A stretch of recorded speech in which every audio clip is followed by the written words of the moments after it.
Hey, it's Will from Marketing from the Trenches podcast.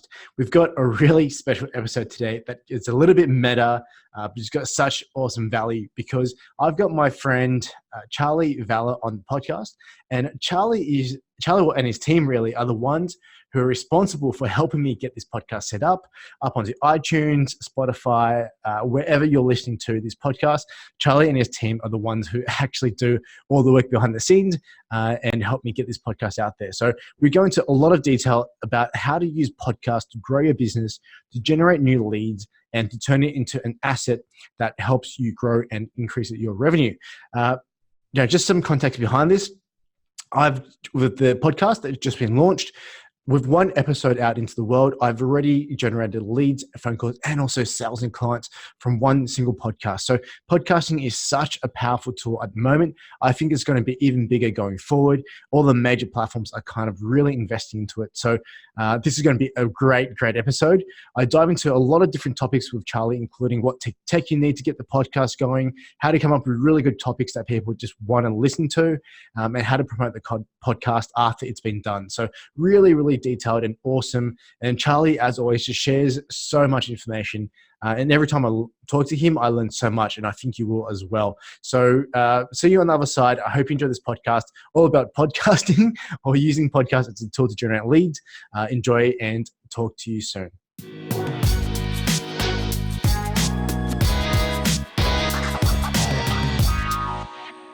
So, hey, Charley, thank you so much for joining me, man. I really appreciate it. For everyone who doesn't really know, I mean, obviously we've done an intro, but Charley's been helping me with the podcast. So as you guys are listening to this, it's a very meta episode. But, his team and Charley have just been amazing. We've obviously got the podcast just launched and seen some awesome results. So, Charley, awesome to have you on here today, man. Thank you so much for having me, Will. It's really awesome to come on your podcast, being that we're going to be talking about the thing I'm most interested at the moment, podcasting. So very excited. Cool. Awesome. So let's start from the beginning, right? Because this is a question that I love. Like, I just like understanding where people are coming from, their background, what's kind of driven them to where they are. And I know that you're just a serial entrepreneur. Like, we've had a few chats and, we've met up in person, and every time I learn a little bit more about you, it's just like, man, this guy's done so much. So, I mean, yeah, I'd love to find out a little bit, or the audience as well. Where have you come from? What have you done? What your background is, and what led you to podcasting? Yeah, that's a really good question. And how far back do I go, I guess is the question. Now, I'll kick right into it. So I started my online journey as an agency owner. I had a marketing agency. And I think what I picked up really well is I thought Facebook ads was going to be a big thing. Ages ago, I picked it. And it turned into this juggernaut. So we ended up in the bit of a boom of when one of the early adopters of Facebook ads, and then we grew this agency. So I took that agency to a point where I had 15 staff, and we were spending a couple of $1 million a year on ad spend. It was a really fun experience, and I often look back on that as like, that was my university degree. I didn't actually go to uni, but that was, my time to learn about marketing and selling and running a business. However, I set that business up all wrong. A lot of us, we get into business and have a crack and we grow something and then we learn something new. And I learned that I actually was kind of a self-employed person with all these children working around me, running a bit of an adult daycare center, more than a business. And after that, I decided, look, I've got to do something different here. I've got to change things up. And I decided to partner with someone, a good friend of mine and someone as well, with Lynn Padetti. So I got out of my agency, I sold my agency, and then I teamed up with Lynn and we started an outsourcing company. So this was about 5 years ago now, and like VAs was kind of like a new thing. I know it's getting more and more common, but me and Lynn teamed up and then we scaled a company called Outsourcing Angel, which is still running today. It's been our baby. It's really been a fun experience. So me and Lynn have taken that to a point where it's a 7-figure company, had hundreds and hundreds of clients now and hundreds of VAs working with us, which it's been an absolute pleasure. And then on the back of that, and growing it and growing the team, I've kind of gone and gotten into other deals and other opportunities and bought and sold more businesses along the way, which has been really fun. So I'm kind of humming through this, but I assure you there was a lot of up and downs that kind of came through that along the way. And then upon recent times, I got into a few businesses, and the big struggle people were having was that Facebook ads, in all honesty, I'll just lay it down, they were heavily reliant on Facebook ads, and then they noticed things that the numbers weren't moving in the right direction. So I had these businesses, let's say for all of 2018 and probably some of the time of 2017, Facebook ads were working really, really well. And I'm not dissing Facebook ads, I still do Facebook ads, but 2019 happened, and then all of a sudden we really noticed that, hey, cost of clicks is really going up. And then, that webinar, Rego, that's getting a little bit more expensive. And then people aren't showing up on the webinars as much anymore, like show-ups were going down. And then we started to notice, hey, our email open rate is not that great anymore either. And we just really started to notice this trend where it's like the more direct response to opt-ins and ebooks and quizzes and stuff wasn't working as strongly as it used to. We really, really started to notice that in 2019. So at the start of the year, look, I want to say a whim, but it was an educated whim.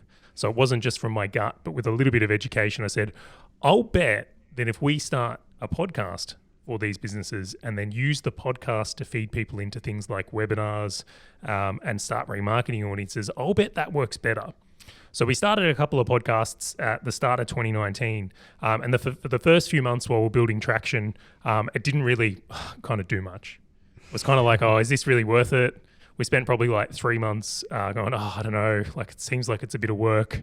And then in month 4 and 5 of running these podcasts, and as we got better at podcasting and understanding kind of the dynamics on it, things just kicked, like really kicked. And then all of a sudden we saw this huge change in that like podcast traffic converts. Like these are people that want to buy your stuff. And this really weird thing happened where people were getting on like sales calls with one of the guys in my business, and they'd be quoting his podcast. They'd be getting on there and be saying, I listened to this episode and, I really love the way you went through this idea. And I just want that. So yeah, I'm ready. And when we started to see all these trends, like, sales got easier, leads got cheaper, the content was getting engaged and people understood why we were a great choice, I was like, it's time to move all in. I need to be doing more of this. Like podcasts is my jam. So on the back of that, I decided, you know what, like we're doing this for a couple of businesses already. I'm going to open up a media company, which I have now called Valher Media, and I'm going to start bringing in and introducing more shows. And I mean, your show is one of them, Will. You're one of the guys we've got on. And I mean, I start to get the feeling that even you're starting to feel some of this effect way early on. Yeah, look, it's crazy, hey, because when we talk about it and you go through that whole thing where it's like you had 3 months of really hard work and it kicked off in the 4th month, I'm just amazed at how well podcast is working in this day and age. So I've literally had one episode. We're at the very beginning of the podcast journey. I've done a whole bunch of guest podcasting. I've appeared on our mutual friend and mutual mentor James Tremko's podcast. And every time I go on there, like I get really good inquiries and just people who really want to find out more and learn more. And it's just been an amazing experience every time. But you talk about that 3-month lead in, and I don't know if it's just an exception or I got lucky, but I literally had one episode of the podcast out there and I had an inquiry and a new client, a new consulting client from that one episode. So I'm blown away by how effective it has been. And you're absolutely right. Facebook ads look so different in this day and age than they did even 6 months ago. Like there's just been so many algorithm changes to the environment, in terms of marketing, changes to how jaded some of the people are depending on who you're marketing to. And in some kind of industry, especially, online business, all that kind of stuff, costs are just going through the roof. So we've actually been leading with a content focus this year. And I think podcasting just fits in there so brilliantly. I think it's going to be such an important piece where you go into the market first and you give value before you even ask for anything. And I think that's going to be more and more important and more effective going forward. So yeah, I'm a big convert to it, massive fan. And firsthand, I've just seen the results from even having one episode. So mate, thanks for sharing that kind of background. It's really cool to see how you've kind of gotten to the point, because that's something I'm always curious about. And even hearing about some of the results that you've had with yourselves and with some of your other clients, podcasting for me is kind of like, wow, this amazing platform, which I think is still kind of untapped at the moment. I feel like, and obviously you're seeing more of this, but for me it feels like we're at the kind of very beginning of the wave. And I'll kind of get your take on where you think it's going to go, and everything like that. But for me, it just feels like a platform where you can put in a little bit of effort and stand out a lot. But it's also one of those platforms where you can't fake it. Like, you can't come through and fake things like traditionally a lot of agencies have been able to do. A lot of the ones that, talk a big game and then don't deliver. I feel like podcasting, you've got to be your soul on there, which I really like. And I think it's going to separate the wheat from the chaff, so to speak.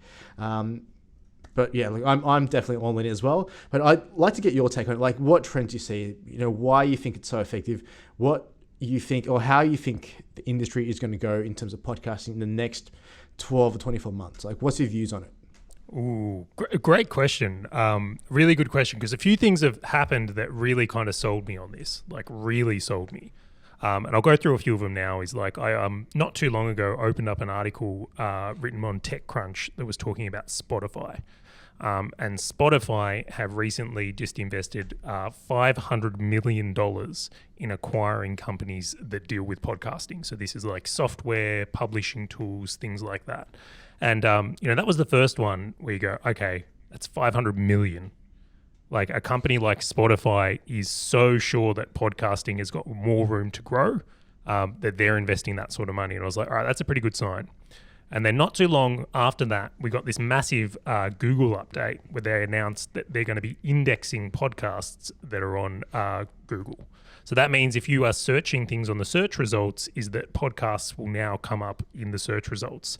So for Google to make that like an update, like to announce that, this was like point 2. And I'm like, all right, Spotify, one company might be making a terrible move and go under. One giant might make the wrong move.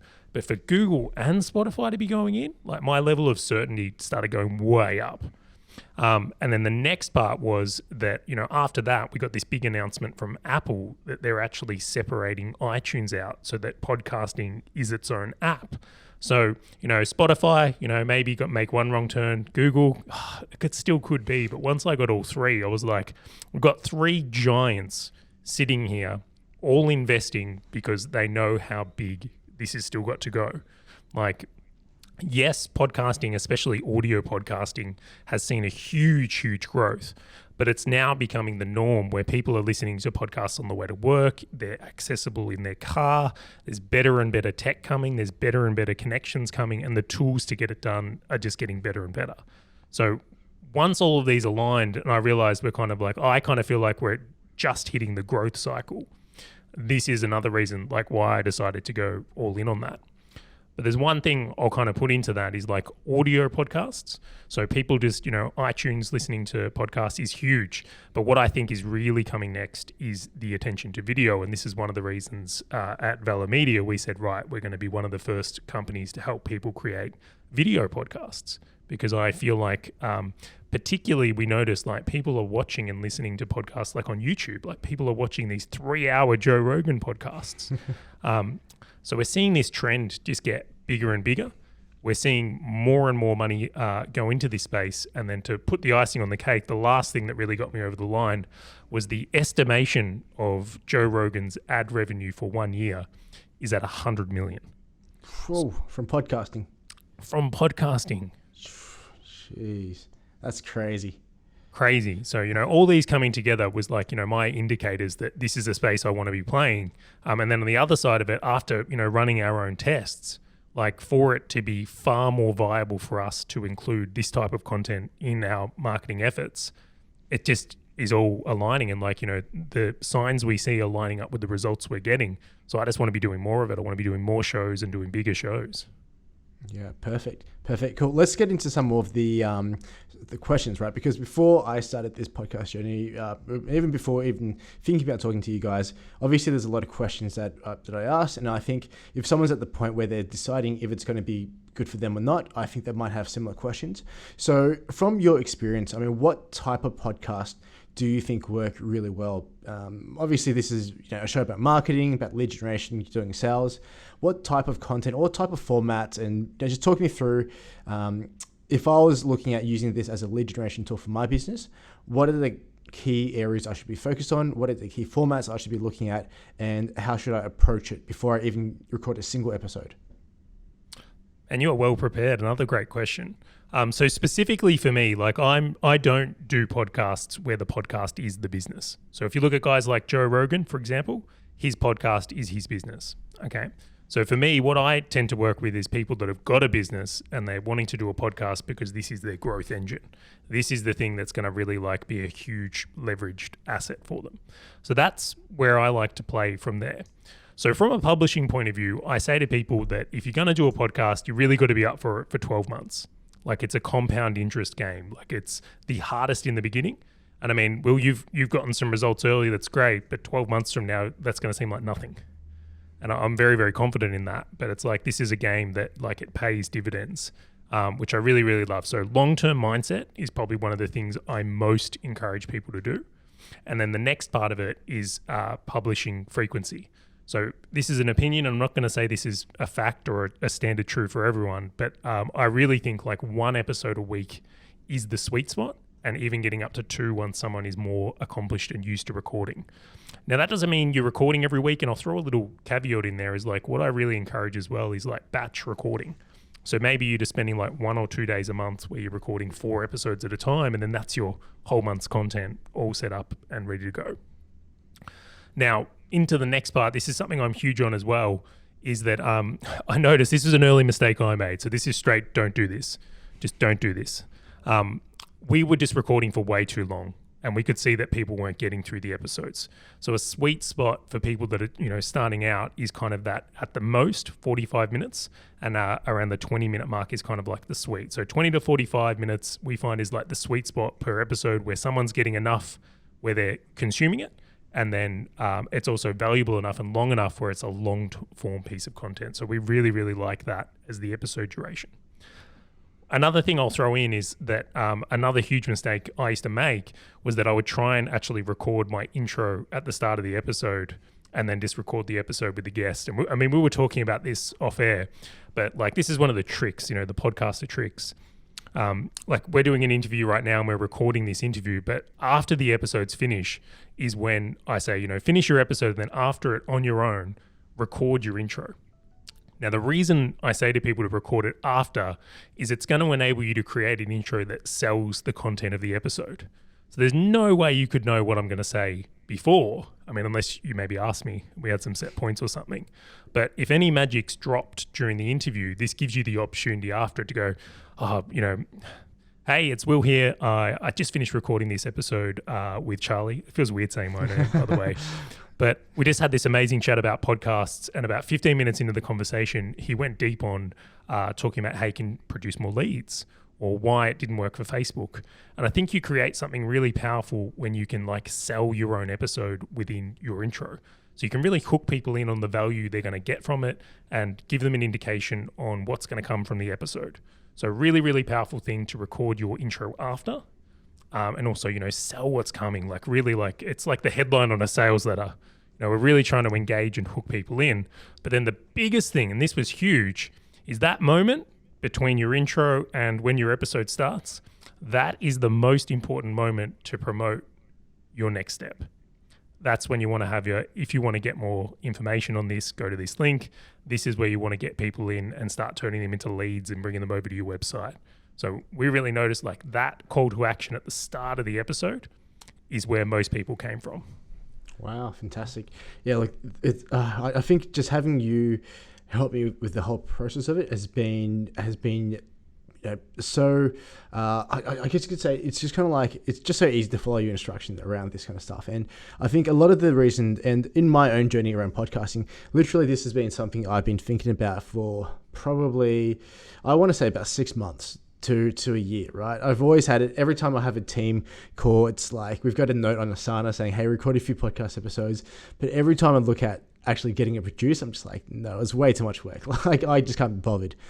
So it's great to get some kind of understanding around what to do and the little things that I think make such a big difference. So it's awesome to kind of go into that. So I guess from before I started, one of the other questions I always had or I wasn't sure about was, well, what kind of content could I talk about? Like, why would people want to listen to what I have to say? So I know that you do a lot in terms of the content planning, and I know that you've been around the traps in terms of podcasting. You've seen the numbers behind a few of them. So you've got a really good idea of what works and what doesn't.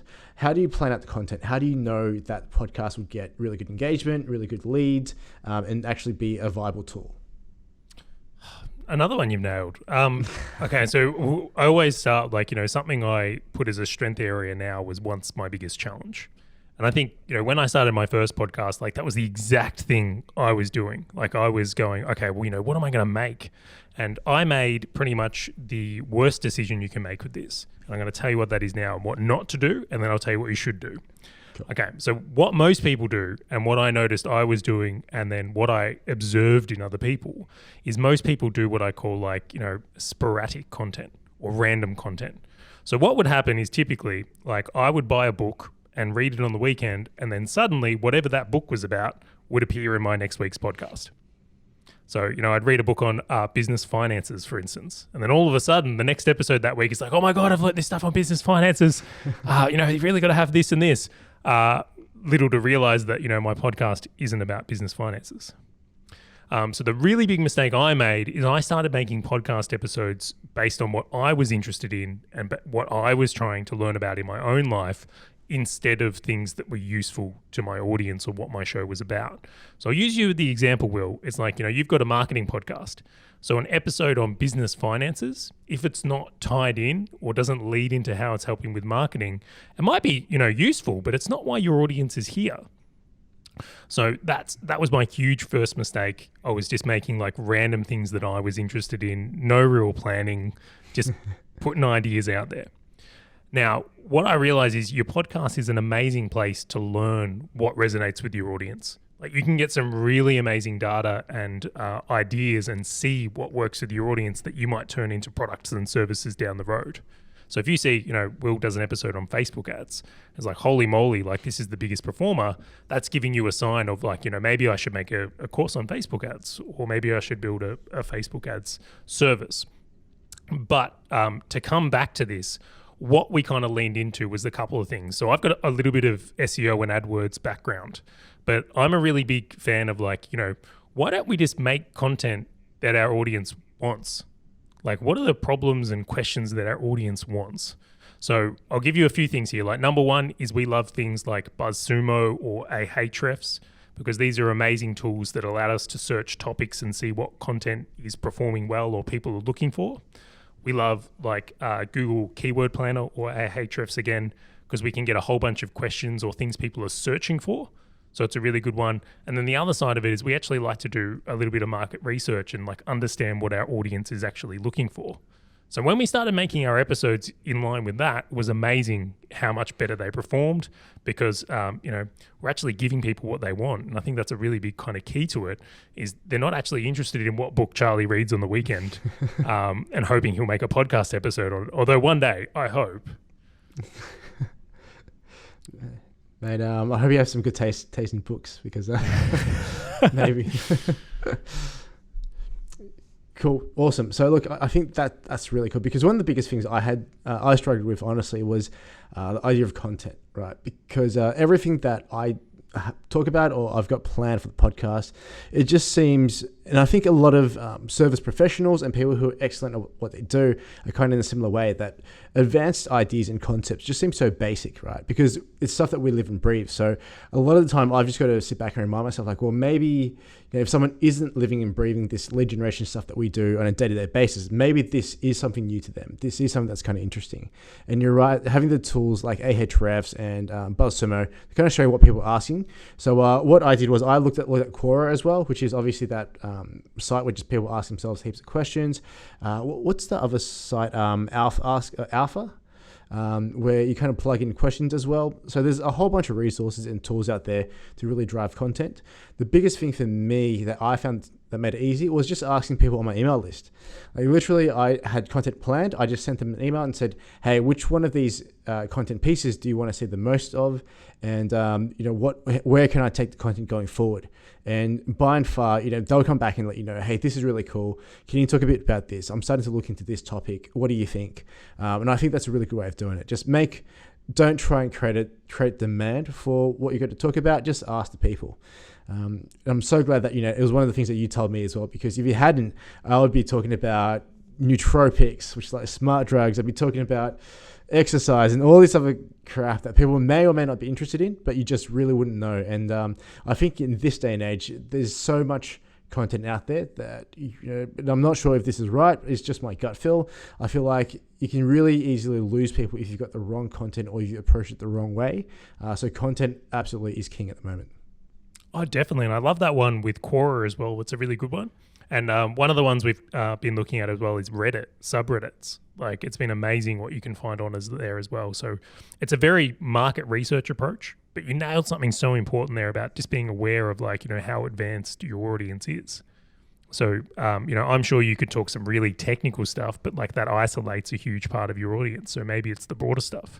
So this is the day and age we live in. We've got so many opportunities to test different things, which can make it all the better.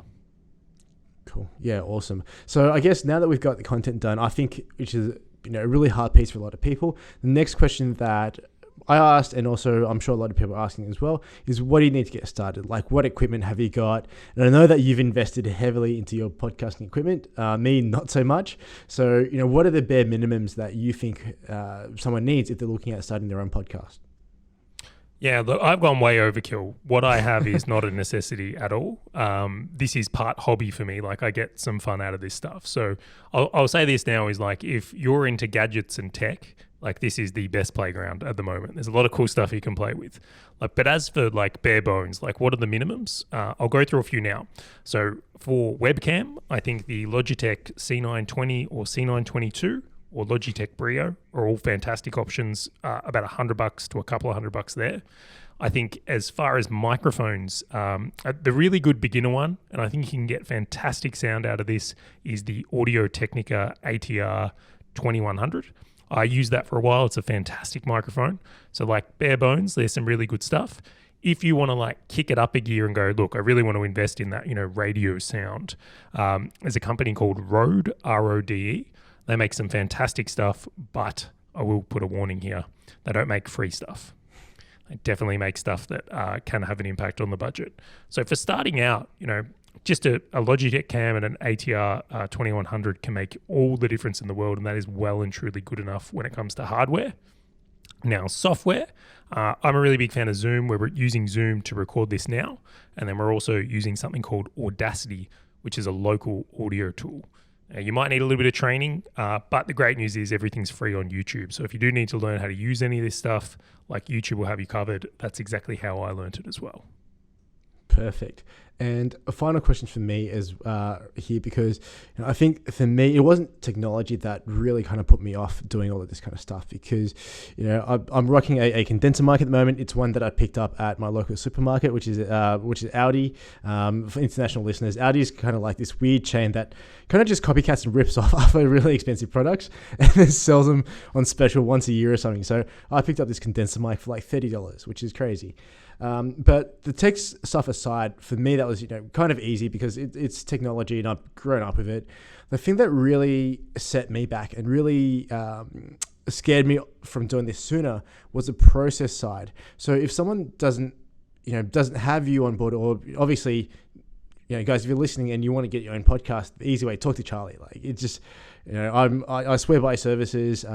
His team is actually producing this, so it's very meta, but just completely open with all you guys in terms of how this is done. But if someone doesn't have a team like yours, what are the steps in terms of from the time they've recorded the podcast to actually getting it out onto something like an iTunes? Yeah, so I'll tell a quick story here, because this is like, I want to go back to when I started my first podcast. I literally thought, like, my VA would just be able to do it in her spare time. I was like, no, she's got this covered. Like, surely she'll work it out. And Juvie, if you're listening to this, I'm sorry. I was wrong. But like, I had this like mindset, like, it's got to be easy, surely. Like, you just record an audio, like, you probably upload it into something like Dropbox or YouTube, and then like you're off to the races. And I thought that's all that existed. And like, I think that's a mentality a lot of people have as well. And it's just so much more than that. So what I quickly realized is, when we look at the steps, recording the audio is actually the easiest bit. So we're doing this right now on Zoom, and we just hit the record button on separate channels and off we go from there. But if you want to get the most out of podcasting, like there's a lot of steps that come after it, and these are far more important in my opinion. So number one is the editing. So one of the things I think is really important, it used to drive me nuts, is if you listen to a podcast and you can't make out the voices or they're too quiet. So you've got to have some level of editing. I'm not saying you need to go crazy and have it done professionally in some, professional studio, but I'm saying, someone's got to go over this, increase your volumes, put a high pass on it, and just make it sound as good as it can for consumption. So editing from there. The next part is you need a syndication platform. So the one we use is Omny, O-M-N-Y, and I really like Omny. And what that does is it allows us to upload our files and then syndicate onto things like iTunes, Stitcher, Google, Spotify, Overcast. Like this is the place where we can kind of get onto all these channels. Now we also do YouTube and Facebook as well, which makes it nice and easy. But when you look at these ones here, is like you've got to have a place to actually put it up to be published and scheduled. But then the other side of that is that if you don't write show notes and if you don't have a thumbnail, then it makes it really hard to get seen on these platforms. It makes it really hard for people to know what's in your episode, and it makes it really hard for these channels or syndication points to know what your episodes are about and find them. So there's these little steps that kind of come in and like we haven't even promoted yet. So all that work that comes into, getting it to that stage was like a lot more than I anticipated. And then once you've got it scheduled and it's all ready to go live on iTunes and all the rest, the most important step here is promotion. So I want to go a little bit deeper on this one. Is it all right, Will? Yeah, absolutely. I lied when I said that was my last question, because this is, I think, the most important question. And it's the one that, it's the reason why I reached out and said, hey, can we do an episode on this? Because you've shown me some numbers in terms of using Facebook ads to get people onto podcasts and listening. And the numbers just look really, really good. Like, if you can get someone listening 100% through, there's such an engaged audience. And I was just really impressed and really amazed by how cheaply it was done, and, the engagement and how effectively it was handled as well. So please, by all means, go as deep as you want in terms of promoting a podcast. All right. So I've got stories for all of these because, again, like I decided to do it terribly myself and then let everyone else gain from my experience. So when we were doing audio only, what happened was we noticed it was hard to get found on iTunes. Like iTunes was getting saturated with posts, and we're like, how are we going to stand out? And honestly, like this is a little hint here, is that if you want to make your promotion easier, this is why I think video is the future.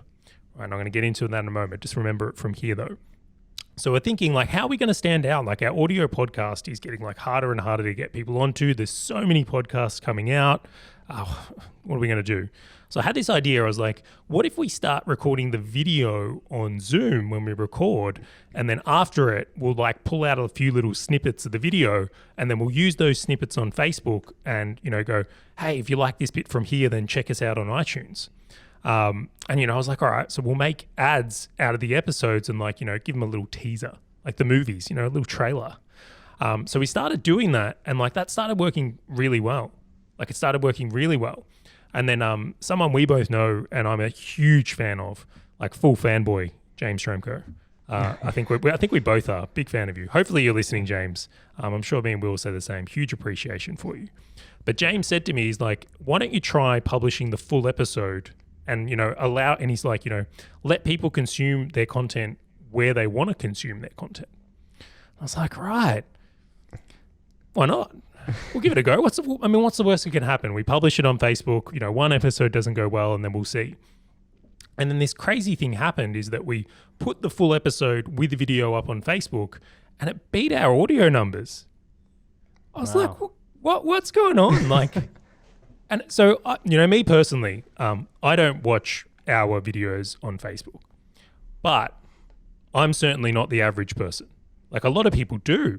And then we started speaking to other people, and they're like, yeah, no, we watch full podcasts on YouTube. And I'm like, I just didn't see it. I really didn't see it. Now, earlier in this episode, I mentioned that I had a marketing agency. So I'm a paid ads guy. Like, I'm pretty sure I could get a PPC tattoo on me somewhere. Like, I've done the rounds. I think we're going for a 2-for-1 discount. Yeah. So one of the things I looked at in social media, this is one of the things I believe is like, they're pay to play.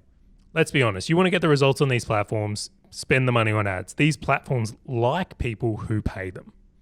So what we decided to do was start boosting our content. We said, right, we're going to start chucking some money behind these episodes and promote them to audiences we want. And what got crazy was, and I couldn't believe this, I shared this screenshot with you. I thought the video engagement was broken. I was like, this is a false metric. Like, there's no way we're getting, I think the one I showed you was like for under $1 per person who's watched more than 75% of a 40-minute podcast.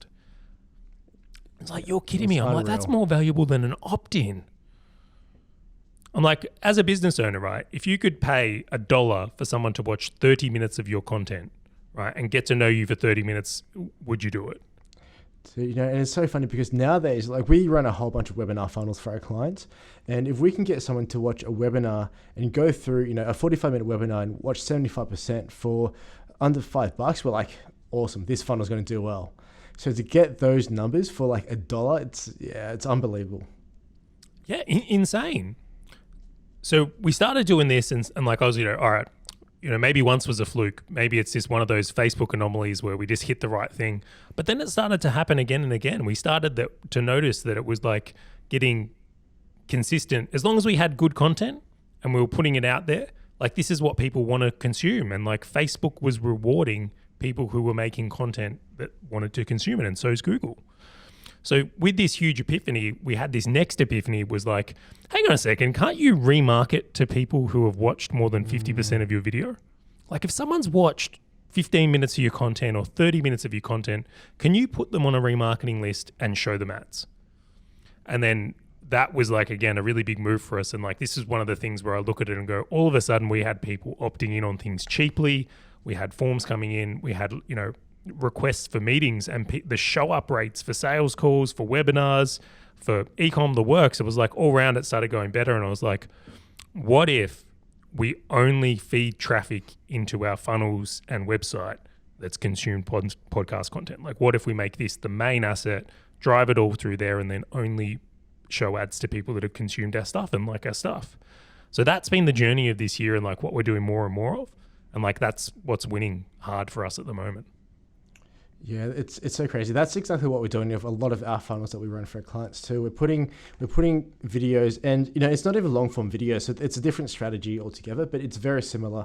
We put videos in front of people and retarget based on percentage watched, and that's really cutting down on the cost per lead that we're paying. Whereas if on a webinar, if we're getting people registered for the webinar at say $3 or $4, if we put some content in front of them before we even talk about the webinar, it's going down to like 50 cents. It's just amazing. It just works amazingly well when you go out to a warm audience, and collectively I think it's just such a powerful technique. And I never thought that it'd work on long form content. I thought, okay, we can only do it with 3 or 4 minute videos, but when you showed me the numbers, I was blown away. So if you guys are listening, it's something that I'm going to be in, obviously with Charlie's help, I'm going to be testing a whole bunch of this. I'm going to throw some budget behind boosting video content on places like Facebook and LinkedIn, and then seeing the results that we get back from that with some retargeting involved as well. So that's awesome. So, okay, we've got that strategy. So have you got any strategies for people who might not necessarily want to go down that paid route, or they don't understand, or they don't have a set sales funnel that can move people down yet? Like, how would you approach it more organically, so to speak? Yeah. So that's just one strategy, right? So this is like one of the levers you can pull with podcasting. But this is the next part. It isn't the only one. Nice. By far isn't the only one. Okay, so like straight up, if you're a paid ads guy, you want to be doing direct response, like that's, available to you. Put petrol on the fire, go for it. But the other side of it, we noticed, which started having a huge impact, is that when you have a podcast and you're inviting guests on, right, it's so easy to get access to industry leaders and people you want to do joint ventures with when you have a podcast. So, I mean, we were already kind of friends before, Will, but I'll even bet if I reached out to you and said, hey, Will, I've got this fantastic podcast. We're getting, X amount of downloads per month. Would you love to come on and be a guest? Like, it is the easiest opportunity opener I've ever seen, like ever. Yeah, and I think that goes the other way too. I mean, and you're right, we're both like James Franco fanboys, right? Like, dude has absolutely transformed my business. So, like, indebted to him forever and ever. And one of the things that really appealed to me before I even started working with him was the fact that he gets on and puts you on his podcast. And I was like, this is freaking amazing. So it's kind of like, I think one of those things where you can use your own podcast to open doors into bigger audiences. And at the same time, for other people too, coming onto a podcast, even if it's a small podcast, I've had people reach out one episode in, say, hey, your podcast sounds good. Can we have a quick conversation about popping onto the podcast? So there you go with referral opportunities, tapping into other audiences. I think that's pretty powerful. And one of the things that we do, and we had a brief chat about this at the event that we caught up on, was doing cold outreach for not only guests, but also referral and business relationships using podcasts as a leverage point. So I think that's, from my point of view, one of the strategies that we'll be really experimenting with going forward. So I'll just tell a few random stories here because it's like I've got so many scenarios where you can make them useful. Okay, so I actually own a parenting website, and we do a lot of backlink building. And anyone who builds backlinks or does SEO knows how challenging and frustrating it can be. Like, it's the vein of our existence. And then, same thing, we got a podcast, and then we use the podcast to bring guests on who have high DR websites so we can build high quality links. So if you're doing SEO and you're trying to scale a big content site, I don't think anyone's kind of caught on to that having a podcast is the best link bait on the planet. So we didn't think it was that way, but it is. And then being that they're now indexable by Google as well, you're creating deeper content and, really good link bait. So for the SEO side of things, if you are an organic guy, like, I didn't realize, how impactful a podcast could be in that scenario as well. Like, really, really powerful. And then the last one I'll go into here that we kind of notice as well is that, a lot of big names out there, right, write books and want to promote things. And when it comes time to do that, they want to be on podcasts. So what's really interesting is that if you have a few big names on your podcast, all of a sudden it does amazing things for your brand reputation. So I'll give you an example. I was very, very lucky that I had Brad Sugars on one of my podcasts. Nice. And Brad was promoting one of his books, and he came on and he was awesome. He killed it. But as soon as I released that podcast, right, so many people were reaching out to me who didn't even listen to it, funnily enough, but just wanted to talk to me about Brad and what it was like and what I'm doing in business. But all of a sudden, doors started opening just because of brand association. Mm. So it's all about who you know and who it looks like in this case. But what was amazing was what impression that had on people who were interested in working with us. So those types of associations is just, another reason.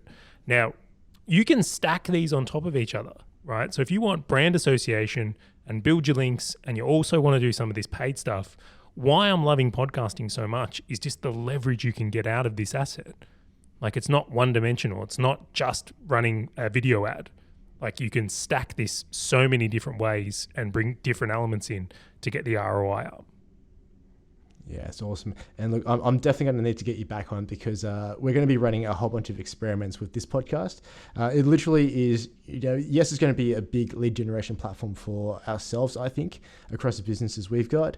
But also, I think it's just a really cool thing to experiment with. So, so for everyone listening, keep your eyes on this space because I'm going to be running some numbers through the podcast and through the different marketing channels that we're going to be using. And I'll be 100% open to share all of the numbers, all of the wins and fails with you guys. And I'm going to bring Charley back on to tell me where I've kind of stuffed up on marketing the podcast. So keep your eyes on this space. I think your marketing skills smash mine, Will. So I'm keen to see how you light this up so that I can say I invented it and then claim it and tell our guests. There's a bit of a love fest going on here. Yeah. No, by all means, a bit of a love fest going on here, guys. Cool. So that was so awesome. I think we've run out of time, but man, I can just go on and on. Actually, one funny thing that I'll share with you too, I don't think I've told you yet, but when I first had the idea of doing a podcast, because some of the podcasts that I personally listen to are, again, Joe Rogan and also Tim Ferriss, and it's all kind of long form. So it was really interesting to me when you said 25 to 45 minutes. Man, one day I might get someone on here for 3 hours and just talk a whole bunch of rubbish, and we'll see what the numbers look like. But Oh, can I quickly add something to that? Yeah, go on. So we tried it, right? And we're like, oh, we can't get people to listen to it. So when we did long form, we decided to just like break them into smaller episodes and then tease people at the end. So, listen to part 2 next week. And that actually did a little bit better. So if you do go that way and you're like, right, I want to record 3-hour bombs, we just said that breaking them up will actually give you a bigger numbers. Like you'll get more engagement from it. That's cool. I mean, look, it's awesome to talk to you because you do have the background numbers behind it. And being a direct marketer, I'm a huge numbers guy. So I always thought, well, if Tim Ferriss and Joe Rogan do it, far out, I'm going to do a 3-hour podcast. So it's good to see that that's not the case especially in terms of using podcasts to generate business and leads. It's kind of like a whole different ballgame where the podcast isn't the business. It's just a tool within the business to grow. So Charley, man, that was such an insight-packed podcast. Thanks for sharing all the knowledge you've got. I know you're always so good with sharing and you never hold anything back, but man, that was just another level. So again, thanks for all the information there. And, it's been awesome to kind of go along this journey and have you help along this journey. For everyone who is interested in doing their own podcast, where can they contact you? Yeah, so thank you for having me on the show, Will. So best place to get in contact with me is valhermedia.com. So that's VALHER media, MEDIA.com. So valhermedia.com. Cool, awesome. Sweet, thanks, Charley. I'll keep in contact with you as we start pumping out more of these episodes and more of the marketing. And for everyone listening, thanks so much for listening to the episode. I hope you guys got a lot out of it. I know I sure as hell did. And see you guys on the next episode.